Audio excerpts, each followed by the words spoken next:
اللہ کے نبی نے فرمایا نساء کاسیات عاریات ممیلات و مائلات، ایک ایسا زمانہ آ جائے گا کہ تم عورتوں کو دیکھو گے کہ بظاہر تو وہ کپڑے پہنے ہوئے ہوں گی، لیکن حقیقت میں وہ کپڑے نہیں ہوں گے، وہ اندر سے برہنہ ہوں گی، اندر سے ننگی ہوں گی۔ دیکھ لیجیے آپ ہاف آستین کے کپڑے پہن رہی ہیں آپ، جو غیر شادی شدہ ہے، جن کی شادی نہیں ہوئی، وہ شلوار سوٹ پہنتی ہیں، آستینیں کھلی ہوئی ہیں، دوپٹہ بھی اب سر پہ نہیں رہا۔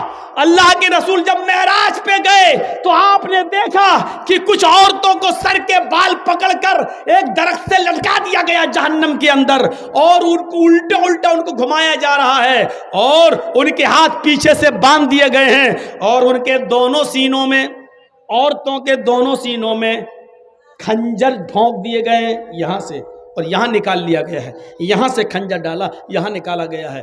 پوچھا اللہ کے نبی نے جبریل یہ کون عورتیں ہیں جن کو اتنا دردناک جہنم میں عذاب دیا جا رہا ہے، جن کے سر کے بال پکڑ کر ان کو لٹکا دیا گیا ہے اور ان کے سینوں میں کھنجر چبھو دیے گئے ہیں؟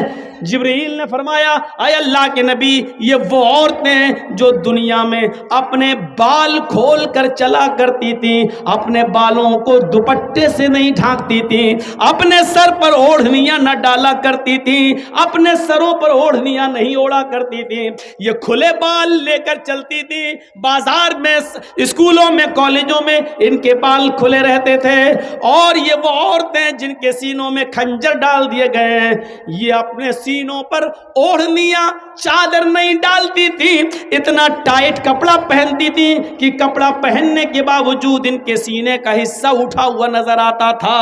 غیر مرد ان کے سینے پہ نظر ڈالا کرتے تھے، آج ان کے سینوں کو چبھو دیا گیا ہے، ان کے سینوں میں کھنجر ڈال دیا گیا ہے، ان کے سینوں میں کھنجر بھونک دیا گیا ہے۔ ہماری ماں بہنیں یہ عذاب پہ کہیں مبتلا نہ ہوں، ان کے سر کے بال پکڑ کر ان کو لٹکایا نہ جائے، ان کے سینوں میں کہیں کھنجر نہ چبھ ہو جائیں۔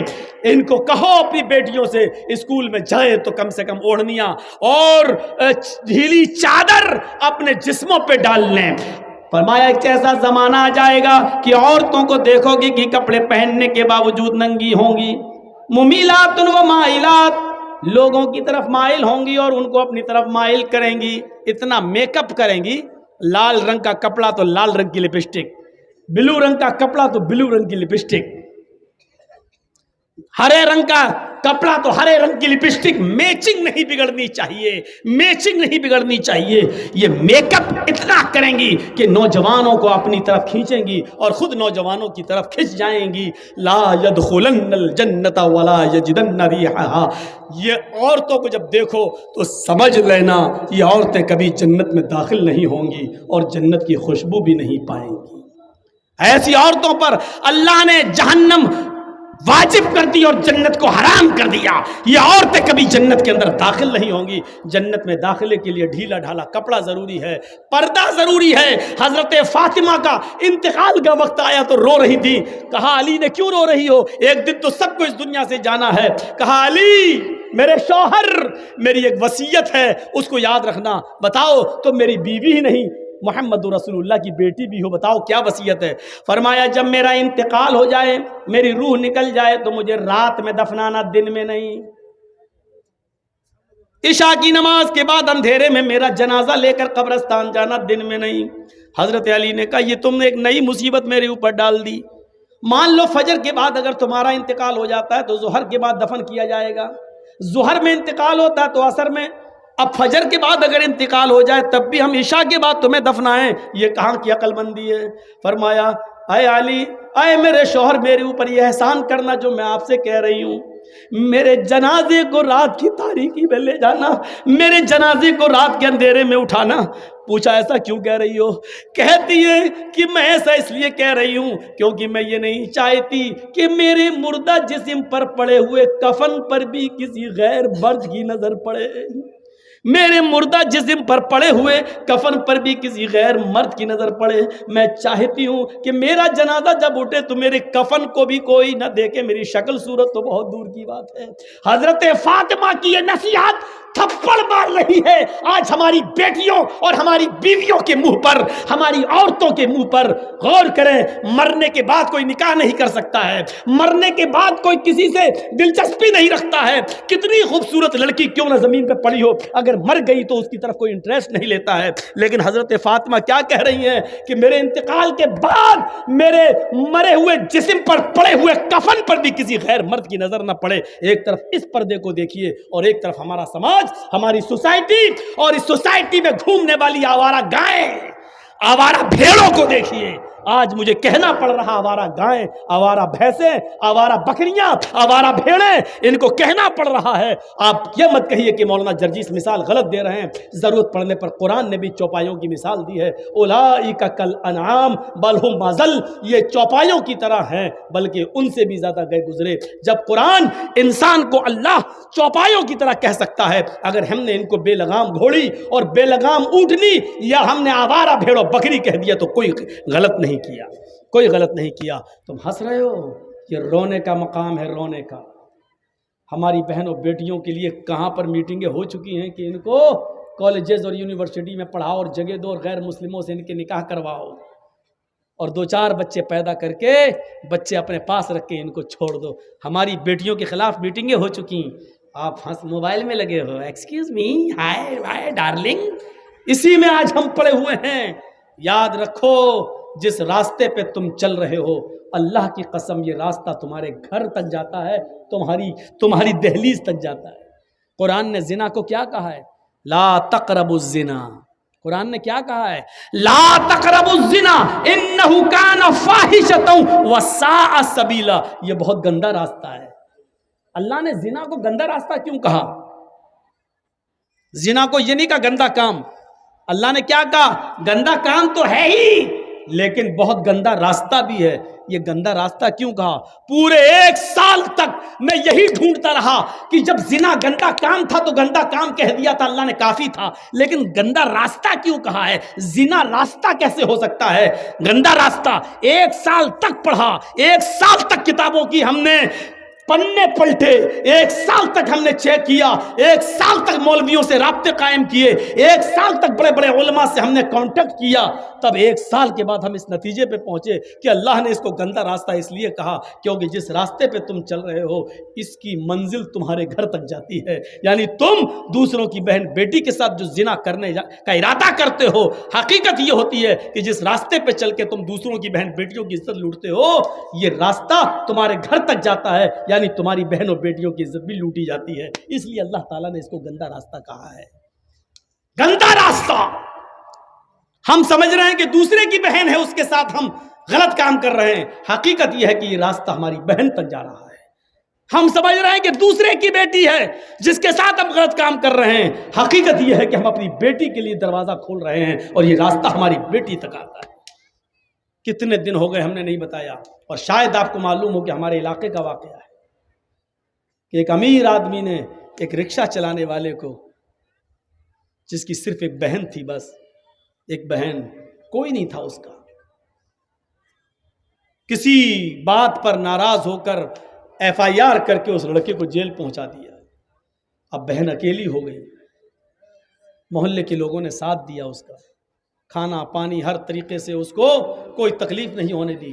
4 سال کے بعد جب لڑکا جیل سے چھوٹا تو بہن اپنے بھائی سے چپک گئی، رونے لگی۔ بھائی نے تسلی دی، بہن اب کیوں روتی ہو، میں تو آ گیا ہوں۔ بہن نے کہا، بھائی گاؤں کے لوگوں نے بہت ساتھ دیا، اگر آج یہ گاؤں والے ساتھ نہ دیتے تو آج آپ کی بہن آپ کو چہرہ دکھانے کے لائق نہیں ہوتی۔ آپ کو جیل سے چھڑانے کے لیے میں اپنے جسم کو بیچنے کے لیے تیار ہو چکی تھی، در در کی ٹھوکریں کھانے کے لیے تیار تھی، آپ کو جیل سے چھڑانے کے لیے میں اس دلدل میں قدم رکھنے کے لیے تیار تھی، لیکن محلے والوں نے مجھے اپنی بیٹی اور اپنی بہن کی طرح سمجھا اور مجھے اپنے گھر میں پناہ دی۔ بھائی نے اپنی بہن کے منہ پر ہاتھ رکھا۔ ارے چاچا جی چپ کرا دو ان کو، میرے کان میں آواز جا رہی۔ وقت ہے ان کا من ربو کا اور ماں دینوں کا تیاری کریں کہ تمہارا رب کون ہے، فرشتے سوال کریں گے، اسٹیج پہ بول رہے ہیں چاچا۔ سنیے میرے بھائیوں، تعجب کرو گے، لڑکے نے اپنی بہن کے منہ پہ ہاتھ رکھ لیا، چپ، جو منہ میں آتا بکتی چلی آ رہی ہے، کہ بھائی جو حقیقت ہے، چپ، کون ہے جو میری بہن پر غلط نظر ڈال سکے؟ آج تک اس زمین کی دھرتی پر، آسمان کے نیچے کسی ماں نے وہ بیٹا پیدا نہیں کیا جو میری بہن پر غلط نظر ڈال سکے۔ بہن نے کہا بھائی اتنا وشواس ہے میرے اوپر؟ کہا نہیں، تیرے اوپر نہیں، اپنے اوپر۔ کہا ہے کیسے؟ کہا میری بہن تو جانتی ہے کہ تیرا بھائی کیا کرتا ہے؟ کہا رکشہ چلاتا ہے۔ تیری بہن، تیرا بھائی صبح اٹھتا ہے شام تک رکشہ چلاتا ہے، تجھے پالتا ہے پوستا ہے اور تیرے جہیز کے سامان کی تیاری کرتا ہے، تیرا گھر بسانے کی تیاری کرتا ہے۔ تیرے بھائی کے رکشے پر صبح سے لے کے شام تک پتہ نہیں کتنی عورتیں بیٹھتی ہیں اور کتنی اسکول کی اور کالج کی لڑکیاں تیرے بھائی کے رکشے پر بیٹھتی ہیں۔ میری بہن، تیرے بھائی کے رکشے پر جتنی بھی لڑکیاں آج تک بیٹھی ہیں، میں نے ان لڑکیوں کو اپنی بہن کی نظر سے دیکھا ہے۔ جب میں نے آج تک کسی کی بہن پر غلط نظر نہیں ڈالی تو میری بہن پر غلط نظر کون ڈال سکتا ہے؟ یہاں بیٹھے ہوئے جتنے لوگ ہیں سماجیوں، سنو، اتر دیناج پور کے چپے چپے سے آنے والوں سنو، اپنی بہن پر بھروسہ وہی کرنا یہاں سے اٹھنے سے پہلے جو اپنے آپ کو بھروسے کے لائق سمجھتا ہو۔ اتنا یاد رکھنا، اگر تم نے کسی کی بہن اور کسی کی بیٹی کی عزت و آبرو سے کھیلا ہے تو حقیقت میں تم نے اپنی بہن اور اپنی بیٹی کی عزت و آبرو سے کھیلا ہے۔ اس نوجوان نے صاف کہا، میں نے آج تک تیرے بھائی کے رکشے پر جتنی لڑکیاں بیٹھی بہن کی نظر سے دیکھا، جب میں نے کسی کی بہن پر غلط نظر نہیں ڈالی تو میری بہن پر کون غلط نظر ڈال سکتا ہے؟ اس جملوں سے ہمیں اور آپ کو سبق لینا چاہیے۔ سبق، اگر آپ نے کسی کی بہن اور بیٹی پر غلط نظر ڈالی تو یاد رکھنا ہم نے راستہ بنا دیا ہے اپنے گھر میں اپنی بہن اور اپنی بیٹی کے دروازے تک پہنچنے کا۔ الفاظ کڑوے ہیں مگر حق بجانے بھون، الفاظ سخت ہیں لیکن اللہ کی قسم غلط نہیں ہیں، الفاظ میں تھوڑی سی سختی ہے لیکن میں معافی نہیں مانگوں گا، کیونکہ معافی کا چندہ کرنے کی عادت میری نہیں ہے۔ کس بات پر معافی مانگوں؟ کوئی غلط بات میں نے نہیں کہی ہے۔ اگر تم دوسروں کی بہنوں بیٹیوں پر غلط نظر ڈالو گے تو ہماری بہنوں بیٹیوں پر بھی غلط نظر ڈالی جائے گی۔ کما تدین تدان، عربی زبان کا مقولہ ہے، جیسا کرو گے ویسا بھرو گے۔ یہ حالات ہے، یہ صورتحال پیدا ہوئی۔ ایک جہیز کی لعنت ہم ختم نہیں کر پا رہے ہیں، اکیلے محمد رسول اللہ نے کتنی برائیوں کو ختم کیا ہے۔ شراب مکے میں بہہ گئی، جوا ختم ہو گیا، اور امن و امان ایسا کہ آج بھی سعودی عرب کے اندر اگر 5 ریال اور 10 ریال بھی پڑے ہوں تو ڈر سے کوئی اٹھاتا نہیں ہے، اگر اٹھا لیں گے کیمرے میں ریکارڈ ہو گیا تو کہیں میرا ہاتھ نہ کاٹ ڈالا جائے۔ آج بھی امن و امان اور شانتی کا ایسا گہوارہ بن گیا ہے ہمارا عرب ملک۔ آپ غور کر رہے ہیں؟ مدرسے چلائیے، اللہ آپ کے ان مدرسوں کو دن دونی اور رات چوگنی ترقی عطا فرمائے، ان سے علماء اور حفاظ کا ایک ذخیرہ نکالے، اور بار الہ ان علماء اور حفاظ کو چپے چپے میں بھیج کر ان سے دین کی خدمت لے لے۔ لیکن سنو، ہمیں سماج کی برائیوں کو خود آگے بڑھ کر دور کرنا ہوگا۔ کیا آپ نے کسی مولانا کو یہ پاور دیا؟ صرف اتنا پاور ہے کہ جرجی صاحب یہاں کرسی پر بیٹھے ہو، 1.5 گھنٹہ 2 گھنٹہ جتنی دیر بول رہے ہو، بس یہاں پر جو چاہو بول دو۔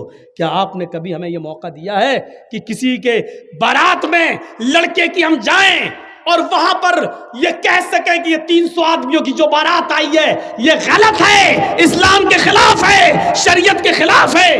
مولانا جرجیز کو آپ بارات سے باہر بھگا دیں گے، کہیں گے چل جلسے میں بولنا، یہ تیرے باپ کی بارات نہیں ہے، میرے بیٹے کی بارات ہے. آپ یہ پاور نہیں دے سکتے مولانا جرجیز کو. آپ کی شراب کی دکان کھلی ہوئی ہے، مولانا جرجیز تو شراب کی دکان پر کھڑے ہو کر اگر یہ کہے کہ غلط ہے بند کرو، کتنے لوگوں کی زندگیاں برباد ہو رہی ہیں، آپ بھگا دو گے. ارے صاحب اس کی دکان کو لائسنس ملا، تم کون ہوتے بولنے والے؟ صاحب حرام ہے یہ، صاحب جلسے میں بولو، جمعے کے ممبر پہ بولو، خطبے میں کھڑے ہو کے یہاں کیوں بولو؟ بھاگو، تمہاری غلطی ہے، آپ موقع نہیں دیں.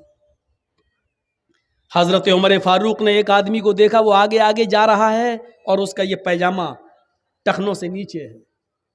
یہ ٹخنوں سے نیچے جو ہم کپڑے پہنتے ہیں نا، نماز پڑھی اوپر کر لیا بس، اور نماز پڑھنے کے بعد پھر نکال دیا، پھر ٹخنے سے نیچے گر رہا ہے. یہ ٹخنے سے نیچے والا حصہ جہنم میں جلایا جائے گا. ٹخنا ہے یہ، اس سے اوپر پہننا ہے یہاں، اس سے نیچے والا حصہ تکبر کی علامت ہے، تکبر کی. صاف کہہ دیا کہ نیچے جتنا بھی پیجامہ یا لنگی آپ کی لٹک رہی ہوگی اتنا حصہ کاٹ کر آپ کا جہنم کے اندر جلایا جائے گا. اور حدیث اللہ کے رسول کی ہے کہ اللہ تعالیٰ قیامت کے دن ان 3 لوگوں پر رحمت کی نظر نہیں ڈالے گا. ان 3 لوگوں میں ایک شخص یہ بھی شامل ہے جس کا پیجامہ یا لنگی ٹخنے سے نیچے لٹک رہا ہوگا. حضرت عمر فاروق نے ایک آدمی کو دیکھا کہ اس کا پیجامہ ٹخنے سے نیچے لٹک رہا ہے تو دور سے آواز دیتے ہیں، اس نے نہیں سنا. آپ نے پھر زور سے آواز دی، احائز انت یا رجل. اس نے پیچھے مڑ کے دیکھا کہ حضرت عمر آ رہے ہیں. جی کیا؟ احائز انت. عربی کے جملے دیکھیے، حضرت عمر نے کیا کہا؟ احائز انت، کیا تجھے مہینہ آ رہا ہے؟ مہینہ سمجھتے ہیں نا، لیڈیز کو جو پیریڈ آتا ہے، جو MC ہوتی ہے مہینے میں چند دن ان کو جو بلڈ آتا ہے، تو حضرت عمر نے اس آدمی سے کہا احائز انتا، کیا تجھے پیریڈ آ رہا ہے؟ وہ ادھر ادھر دیکھنے لگا ہیں، کس سے کہہ رہے ہیں؟ کہ امیر المومنین کس سے کہہ رہے ہیں؟ یہاں تو کوئی عورت نہیں جا رہی ہے. کہا کہ انتا کہہ رہا ہوں تب بھی سمجھ میں نہیں آ رہا ہے، تجھے کہہ رہا ہوں، تجھے پیریڈ آ رہا ہے، مہینہ آ رہا ہے، MC ہو رہی تجھے. کہتا مجھے؟ کہاں؟ تیرے بارے میں پوچھ رہا ہوں. مسکرا کے کہتا ہے آپ کا دماغ صحیح ہے. حل یحیض الرجل، کیا مرد کو بھی مہینہ آتا ہے؟ اس نے کیا کہا؟ کیا مرد کو بھی مہینہ آتا ہے؟ تو حضرت عمر نے کہا کیا مرد بھی ٹخنے سے نیچے کپڑا پہنتا ہے؟ یعنی مرد کو نہیں، عورت کو حکم دیا اللہ کے رسول نے کہ وہ ٹخنے سے نیچے کپڑا پہنے، اس کے تو پیروں کی انگلی بھی نہ دکھے. یہ عورت کو حکم دیا، مرد کو حکم دیا ہے کہ ٹخنوں سے اوپر پہنے. جب تو کپڑا پہننے میں عورت کا کام کر سکتا ہے تو ہو سکتا ہے کہ مہینے میں بھی عورت کا کام کر رہا ہو، تجھے مہینہ آ رہا ہو. کہنے لگا نہیں ٹھیک ہے. اس نے اوپر کر لیا. حضرت عمر نے اپنے غلام سے کہا اسلم جی بسکین، چھری لاؤ. کہا چھری لاؤ. آپ کا سماج مولوی جرجیز کو یہ پرمیشن نہیں دے سکتا. حضرت عمر نے کہا چھری لاؤ. چھری آ گئی. اس نے کہا کیا کر رہے ہیں امیر المومنین؟ کہا اس کو میں کاٹوں گا جو ٹخنے سے نیچے ہے. کہا میں گھر جا کے خود کاٹ لوں گا، آپ دوبارہ دیکھیں گے تو آپ ہمارا پیجامہ ہی پھاڑ دینا، لیکن ہمیں موقع دے دیجئے، گھر جا کے سنبھال لوں گا. حضرت عمر نے کہا کہ یقیناً تو گھر جا کے سنبھال لے گا، لیکن اللہ کے نبی صلی اللہ علیہ وسلم نے فرمایا جب کوئی برائی تم اپنی آنکھوں سے دیکھو تو پہلے اپنے ہاتھ سے دور کرو. جب ہاتھ سے دور کرنے کی طاقت نہ ہو تو زبان سے منع کرو، اور زبان سے بھی منع کرنے کی طاقت نہ ہو تو دل سے برا سمجھو. میرے پاس ہاتھ سے دور کرنے کی طاقت ہے، اس لیے اس برائی کو میں اپنے ہاتھ سے دور کروں گا، ورنہ قیامت کے دن میں اپنے رب کو کیا منہ دکھاؤں گا. ادھر آ. کاٹ دیا پیجامہ، یہاں تک کاٹ دیا، صوفی بنا دیا. لے، جس برائی کو اپنی آنکھوں سے دیکھا اپنے ہاتھ سے دور کر دیا. کیا سماج ہمیں اس بات کی اجازت دے گا؟ سماج جلسے کی اجازت دے دے گا، اسٹیج بنا دے گا، مولانا صاحب بول لو، جو من میں آئے بول دو، یہاں کوئی کچھ نہیں کہے گا. لیکن صرف اسی 1.5 گھنٹے اور 2 گھنٹے تک آپ کی ہم سن لیں گے، اس کے بعد نہیں سنیں گے. قرآن پڑھ جائیے. اللہ تعالیٰ نے کہیں نہیں کہا کہ نیکیاں نیکیاں نیکیاں نیکیاں، یہ نہیں کہا. لیکن برائیوں کے سلسلے میں اتنا زور دیا کہ برائیوں سے رکو، ہاتھ سے دور کرنے کی طاقت ہو تو ہاتھ سے کرو، ہاتھ سے دور کرنے کی طاقت نہ ہو تو زبان سے روکو، اور زبان سے بھی دور کرنے کی طاقت نہ ہو تو دل سے برا جانو۔ آج شراب کے کتنے اڈوں کو تم روک سکتے، ٹھیک ہے دوسروں کی آپ نہیں کر سکتے ہو، اپنے گھر کی برائی تو روک سکتے ہو، اپنے گھر کی برائی۔ آپ کے گھر میں آپ کا بچہ 12 بجے رات تک موبائل چلاتا ہے، اینڈرائڈ موبائل، فیس بک اور میسنجر اور یوٹیوب پہ لگا ہوا ہے، کتنا آپ نے اپنے گھر کی اس برائی کو روکا ہے؟ آپ کی بیٹی 18 سال 20 سال کی ہو چکی ہے، اینڈرائڈ موبائل چلا رہی ہے، آپ نے اپنی بیٹی کے اوپر کتنی نگرانی رکھی ہے؟ فیس بک بھی چلا رہی ہے، واٹس ایپ بھی چلا رہی ہے، اپنے اسکول کے دوستوں اور سہیلیوں سے باتیں بھی کر رہی ہے، آپ نے کتنی نگرانی کی ہے اپنی بیٹی پر؟ چھوڑ دو بارات 400-500 آدمیوں کی، یہ 300-400 آدمی جتنے بارات میں جاتے ہیں، میں نے کبھی ان کو باراتی کہا ہی نہیں ہے، آج بھی میں کہتا ہوں کہ یہ سب چور ہیں اور ڈاکو ہیں۔ برا لگتا ہے، ہاں اللہ کے نبی نے فرمایا جب لڑکی والے کی ہاں جب تم کھانا کھانے جاتے ہو، لڑکی والے کے گھر، دخل سارقن و خرج سارقن، چور بن کر داخل ہوتے ہو اور ڈاکو بن کر نکلتے ہو۔ کون سی حدیث ہے جو تمہیں لڑکی والے کے گھر کھانے کی اجازت دیتی ہے؟ بتاؤ تو۔ میری بیٹی ہے، جرجیت صاحب کا کام یہ ہے کہ نکاح پڑھوایا جائے داماد کے ساتھ، اور بیٹی کا ہاتھ پکڑ کے داماد کو دعا دے کر رخصت کر دیا جائے۔ داماد کے ساتھ جو چلے آ رہے ہیں 100 200 500 آدمی، ان کو کھلانے کی ذمہ داری مولانا جرجیز کے اوپر نہیں ہے، شریعت نے نہیں دی ہے۔ شرم نہیں آتی؟ کھاتے ہو تو لڑکی والوں کے گھر کھاتے ہو، کھانا چاہیے تو لڑکے والوں کے گھر کھانا چاہیے۔ ولیمہ کرو، کون منع کرتا ہے؟ ولیمے میں 100 آدمی کی دعوت کر رہا، بارات میں 500 آدمی لے جا رہا ہے۔ ولیمہ کرنا 500 نہیں، 1000 کو بلا، ایک دن ولیمہ کر، دوسرے دن بھی کر، 20 دن ولیمہ کر، شریعت تجھے اجازت دیتی ہے، تجھے خوشیاں کر، لیکن لڑکی والے پر بوجھ مت بن۔ لڑکی والے نے 18 سال 20 سال پال پوس کر اپنی لڑکی بڑی کر کے تجھے دے دی، بہت بڑا کام کر دیا، یہ بہت بڑی قربانی دے دی، لیکن اس لڑکی کو لینے کے لیے بھی 500 آدمی جائیں، 400 جائیں، یہ چور جائیں۔ ڈاکو میں اس لیے کہہ رہا ہوں، وہاں جا گئے، وہاں بیٹھ گئے، معلوم ہے کہ اب بڑا نہیں کھلائے گا۔ کیوں؟ کیونکہ لڑکے کے باپ نے پہلے ہی کہہ دیا 400 لے کے آ رہا ہوں، جہیز میں 2-4 آئٹم کم دے دینا چلے گا، لیکن مہمانوں کی عزت اچھی کر لینا۔ ہمارے ساتھ جو 300 آدمی باراتی آ رہے ہیں نا، ان کی خاطری اچھی طریقے سے کر لینا۔ یہ بھیک مانگنے کی انٹرنیشنل اسٹائل ہے۔ مطلب جانتے ہو کیا ہوا؟ جرجیت صاحب کا بیٹے کی شادی، جرجیت صاحب کیا کہہ رہے ہیں سنو، موٹر آئٹم 1-2 کم کر لینا جہیز میں چلے گا، لیکن 250-300 آدمی جو لے کے آ رہا نا، ان کی خاطری ذرا اچھی کر دینا۔ یہ اچھی کر دینے کا مطلب سمجھ رہے ہیں آپ؟ مطلب بڑے کا آئٹم نہیں، سب مٹن رہنا چاہیے، چکن بھی پولٹری والا نہیں، دیسی رہنا چاہیے۔ یہ بھیک مانگنے کی ایک نئی سٹائل ہے، انٹرنیشنل سٹائل۔ اور جو یہ کہتا ہے تو کتنا بڑا امیر بنا ہو، چاہے کتنا ساہوکار، مولوی جرجیز کہتا ہے تو انٹرنیشنل بھکاری ہے، جا، برا لگتا ہے تو لگتا رہے، تیرا امیر پن اور تیرا ساہوکاری پن میرے جوتے کے بوٹ کے نیچے نہیں سمجھتا تجھے کچھ، کیا کرے گا تو میرا کر لے۔ لڑکی والے پر بوجھ بنے گا، لڑکی والے کے ہاں کھانا کھائے گا، لڑکی والے کے ہاں بارات میں 250-300 آدمیوں کو لے کے جائے گا، لڑکی والے کے پر کوئی ذمہ داری عائد نہیں ہوتی ہے کہ وہ سب کو کھلائے۔ اس چیز کو ختم کریے سماج سے۔ اور انٹرنیشنل بھکاریوں کو دیکھیے، کون بائک دے دینا، میرا لڑکا 5 لاکھ کی دکان پہ بیٹھتا ہے، تو 50,000 کی بائک بھی نہیں دے سکتا؟ ابے کٹورا لے کے بھیک مانگنا۔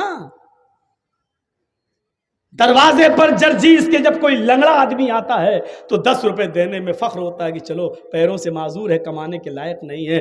ایک اندھا آتا ہے 100 روپے دینے میں اچھا لگتا، آنکھوں سے اندھا، کمانے کے لائق نہیں ہے، ان بیچاروں کو بھکاری سمجھ کر دے دیتا ہوں، یہ بیچارے کمانے کے لائق نہیں ہیں۔ دونوں ہاتھوں سے مضبوط، ہٹا کھٹا تگڑا موٹا تازہ تندرست امیر باپ کی بگڑی ہوئی اولاد اور اپنے لڑکے کے نام پر موٹر سائیکل مانگ رہا ہے. ایمانداری کے ساتھ بتاؤ, اندھا لنگڑا لولا جو اللہ کے نام پہ 10-20 روپے مانگے وہ بڑا بھکاری ہے, یا جو اپنے بیٹے کے نام پہ بائک مانگے وہ بڑا بھکاری ہے؟ مولوی جرجیز کی نظر میں انٹرنیشنل بھکاری وہ ہے جو اپنے بیٹے کے نام پر بائک مانگ رہا ہے. تو انٹرنیشنل بھکاری ہے بے ایمان کمینے. تو اس بھکاری سے بڑا ہے جو لنگڑا اور لولا اور اندھا اور اپاہج ہے. تو اس بھکاری سے بڑا ہے, تو انٹرنیشنل بھکاری ہے. شرم آنی چاہیے, شرم. تو یہ چیزیں ہمیں اپنے سماج سے دور کرنے کی ضرورت ہے. حضرت عمر فاروق کے زمانے میں تو ایک ایک چیز پر نظر رکھی جاتی تھی, ایک ایک چیز پر. حضرت عمر رات کی تاریکی میں گشت کر رہے ہیں. اب دیکھیے, اچھا یہاں دیکھتا ہوں میں, بس میں نے دیکھ لیا ہے. اب سنیے, میری نظر میں آ گیا, میری آنکھوں نے فوٹو کھینچ لیا اس کا. حضرت عمر رات کی تاریکی میں گشت کر رہے ہیں. ایک دروازے سے کے پاس سے گزرتے ہیں, اندر ایک عورت کے کراہنے کی آواز آتی ہے. آگے بڑھتے ہیں تو سنتے ہیں کہ ایک عورت شعر پڑھ رہی ہے, اور شعر پڑھتے ہوئے کہہ رہی ہے, اگر مجھے عمر کے سپاہیوں کا ڈر نہ ہوتا تو آج میں نضر ابن حارث کو اپنے گھر بلاتی, اور آج میری 4 پائیوں کی چولیاں بول رہی ہوتی. مجھے عمر کا ڈر نہ ہوتا تو آج نضر ابن حارث سے میں اپنے جسم کی تسکین کر لیتی, نضر ابن حارث کو بلا لیتی اور میں اس کے ساتھ اپنا منہ کالا کر لیتی, اپنی 4 پائی کی کچر مروا لیتی, اس کی آوازیں نکل جاتی. یہ عربی میں شعر پڑھ رہی تھی جس کا ترجمہ میں نے آپ کے سامنے رکھ دیا. حضرت عمر نے اس مکان کا نمبر نوٹ کر لیا, ذہن میں بٹھا لیا, اور پتہ لگانے لگے کہ نضر ابن حارث کون ہے. یہ عورت نضر ابن حارث کو کیوں یاد کر رہی تھی؟ جب نضر ابن حارث کو بلا کر حضرت عمر کے پاس لایا گیا تو کیا دیکھتے ہیں کہ وہ تو بہت نیک آدمی ہے, بہت شریف آدمی ہے, بڑے عبادت گزار ہیں. پوچھا امیر المومنین نے, عمر فاروق نے, اے نضر, اس جگہ پر میرا گزر ہوا, وہاں ایک عورت رہتی ہے اس نام کی, مجھے بتاؤ کہ اس نام کی عورت سے تمہارا کیا تعلق ہے؟ نضر ابن حارث نے کہا, اللہ کی قسم, نہ تو میں نے اس عورت کا نام سنا ہے اور نہ ہی میں اس عورت کو جانتا ہوں کہ وہ کون ہے. وہ مجھے کیسے جانتی, مجھے نہیں معلوم. جب انہوں نے قسم کھا کر یقین دلایا تو حضرت عمر نے ان کو چھوڑ دیا. لیکن حضرت عمر کو بڑا تعجب ہوا کہ نضر ابن حارث نے کہ اندر اس عورت نے کیا دیکھ لیا ہے جو ان کو یاد کر رہی تھی. ایک طرفہ آگ لگی ہوئی تھی محبت کی اور کہہ رہی تھی کہ اگر مجھے عمر کا ڈر نہ ہوتا تو نضر ابن حارث کو میں اپنی 4 پائی پر بلاتی اور آج میں اس کے ساتھ زنا کرتی, میں اس کے ساتھ مکالا کرتی. اب حضرت عمر نے اس عورت کو بلوایا. جب وہ عورت آئی تو اس سے پوچھا, اے عورت, نضر ابن حارث کون ہے؟ پہلے تو وہ آناکانی کرنے لگی, کون نظر, نہیں میں نہیں جانتی. حضرت عمر نے اپنے خادم سے کہا, کوڑا نکالو, یہ ایسے جواب نہیں دے گی. جب حضرت عمر فاروق نے کوڑے کو لہرایا تو کہنے لگی, بتا رہی ہوں. کوڑا دیکھتے ہی کہنے لگی, بتا رہی ہوں. پھر اس نے بتایا کہ نضر ابن حارث مجھے نہیں جانتا, لیکن میں نضر ابن حارث کو اچھی طرح جانتی ہوں, اور میرا دل اس کے اوپر آمادہ ہے. میرا شوہر کئی سالوں سے گیا ہوا ہے, ابھی تک لوٹ کر نہیں آیا ہے. تو کہا, یہ بتاؤ, نضر ابن حارث تو تمہیں جانتے ہی نہیں ہے, پھر کیا بات ہے؟ تمہیں نظر کے اندر کیا چیز اچھی لگی؟ کون سی چیز ہے نظر کی جس نے تمہارے دل میں نظر کے لیے جگہ بنا لی؟ عورت کہتی ہے, امیر المومنین, ہمیں نضر ابن حارث کے آگے کے بال بہت اچھے لگتے ہیں, ان کے زلفیں بہت اچھی لگتی ہیں. جب وہ امامہ یا پگڑی اتار لیں تو ان کے بال آگے کے بڑے خوبصورت ہیں, اور ان بالوں کی وجہ سے میرا دل نضر ابن حارث کے اوپر آ گیا. آپ نے کہا, جاؤ اب نضر ابن حارث کو دوبارہ بلایا گیا. نضر ابن حارث جب دوبارہ آئے, امیر المومنین نے کہا آئے نضر پگڑی اتارو. نضر ابن حارث نے جب عمامہ اتارا, پگڑی اتاری, تو کیا دیکھتے ہیں کہ ادھر کے آگے کے بال واقعی ان کے بڑے ہوئے ہیں. یہاں آپ پیچھے کے بال بڑھا سکتے ہیں تھوڑے بہت, یہاں تک یہاں تک یہاں تک, لیکن آگے کے بال آپ, یہ زلفیں جو ہوتی نا, کبھی دیکھا, کبھی کبھی کچھ لوگ تیرے نام, سلمان خان ہجڑے جیسی وہ ایکٹنگ ایسے, یہ آگے کے بال صحیح نہیں ہیں. قرآن نے آگے کے بالوں کے بارے میں کیا کہا؟ لَنَسْفَعًا بِالنَّاسِيَةِ, قیامت کے دن ہم ابو جہل کو پیشانی پکڑ کر گھسیٹیں گے اور گھسیٹ کر جہنم میں ڈال دیں گے. پیشانی, ماتھا تھوڑی پکڑا جاتا ہے, کوئی پکڑ کے دکھائے, پکڑ جائے گا نہیں. تو پیشانی پکڑنے کا مطلب یہ آگے کے بال, یہ بال پکڑ کر ابو جہل کو گھسیٹ کر اس کو جہنم میں ڈالا جائے گا قیامت کے دن. تو میرے بھائیوں, آگے کے بال, پیشانی کے بال رکھنا یہ ابو جہل کی نشانی ہے, ابو جہل کی عادت ہے. ابو جہل نے آگے کے بال رکھے تھے, اس لیے اللہ نے ابو جہل کے بالوں کا ذکر کر دیا. ہم اس کو آگے کے بال پکڑ کر, پیشانی کے بال پکڑ کر اس کو گھسیٹتے ہوئے جہنم میں ڈال دیں گے. یہاں میری آنکھیں فوٹو کھینچ چکی ہیں, اب سوچ لو کس کے بال محمد رسول اللہ کی طرح ہو, کس کے بال ابو جہل کی طرح, سوچ لو.